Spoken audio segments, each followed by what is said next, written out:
and welcome to the Martini Shot, home of movie reviews and movie-themed cocktails. My name is Brandon. Before we get into the review of Challengers, let's serve up a spritz you're sure to love called the Topspin Spritz.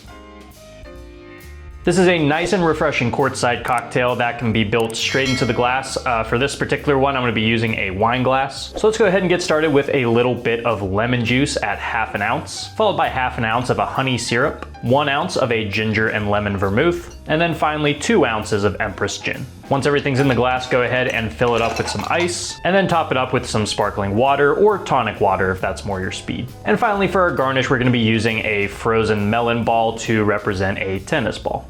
And there you go, now you have a Topspin Spritz. Like I said before, light, refreshing. The thing I love about this vermouth and why it's one of my favorite vermouths is that it not only brings this little bit of lemon flavor, but also kind of like a lemon creamish to it. So it's not exactly as tart as, say, lemon juice, but you do get this kind of lemony dessert kind of taste that's not exactly super sweet, but just that extra creamy kind of flavor really makes this something unique. The lemon juice does add a bit of brightness to it, and of course the botanicals of the gin are very welcome as well. So yeah, this is a great cocktail for the summer and a perfect cocktail for a post-match celebration. Now that we have our cocktail, let's get right into the review.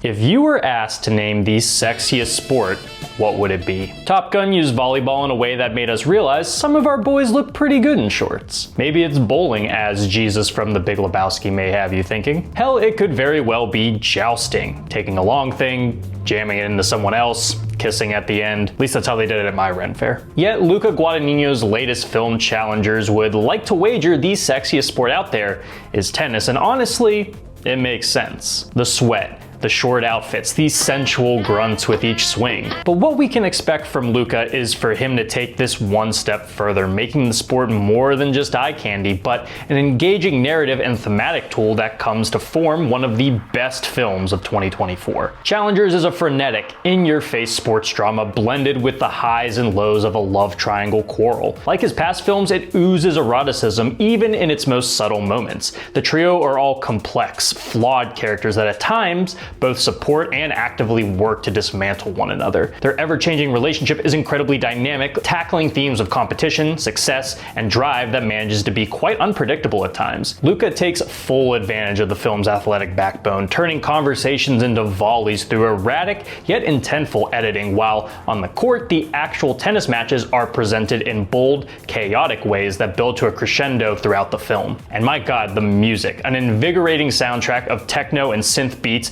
that make you just want to get up and run a mile. Everything is so tight, so intriguing, so expertly threaded that I was shocked to learn this was a first-time screenwriting cred for the freaking potion sellers guy. My potions are too strong for you, traveler. The crux of this film is the three-way relationship between Josh O'Connor's Patrick, Mike Faist's Art, and Zendaya's Tashi. All three are tennis players of varying success. Tashi is a young prodigy with deals and sponsorships on the horizon, while Patrick and Art, two lifelong friends, have yet to see that kind of success themselves. One eventful night involving the three drastically reshapes their wants, desires, and relationships, generating a whirlwind of drama that ripples over the course of a decade. The way these characters are constructed is so ingenious, where they all offer each other something they want, yet also possess qualities they can't stand. When Tashi's professional career is cut short, she sees the opportunity to live vicariously through Art, who possesses the talent to succeed but gradually loses the drive.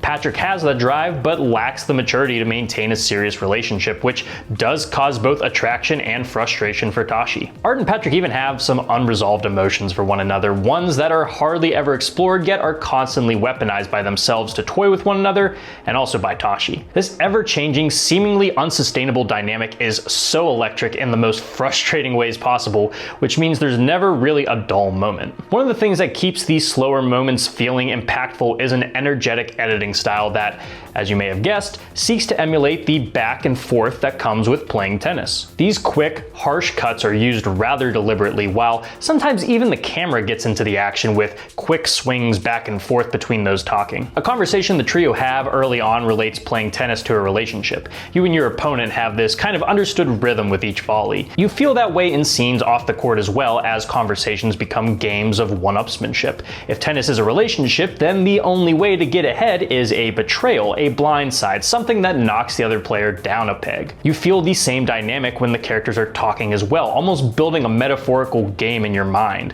Opinions and accusations are served up and rebounded back and forth until someone eventually finds a hole in the defenses and goes in for the kill. The camera work translates this idea incredibly well along with the music. There's a motif that occasionally pops into conversations that at first might feel out of place. That is, until you realize a similar motif is utilized in intense moments of the actual tennis matches. These parallels take the idea of the film being centered around tennis and run with it in an exponentially awesome way, taking what could have been a very straightforward sports drama and turning it into something thoroughly intriguing. Of course, if the camera work is going to be dynamic during dialogue, surely it must also deliver on the actual action. Not since the B movie have we seen a film feature some of the most intensely shot games of tennis I've seen on film. The camera work has this satisfying build to it, at first presenting the games from a more spectator point of view, but as the film builds to the final game, we get way more up close and personal in truly insane ways. There's split diopter shots, instances where the camera becomes the ball. They even got under the court at some point, which just blew me away when I saw it. The film certainly makes some bold, at times off the wall choices on how to present these matches, but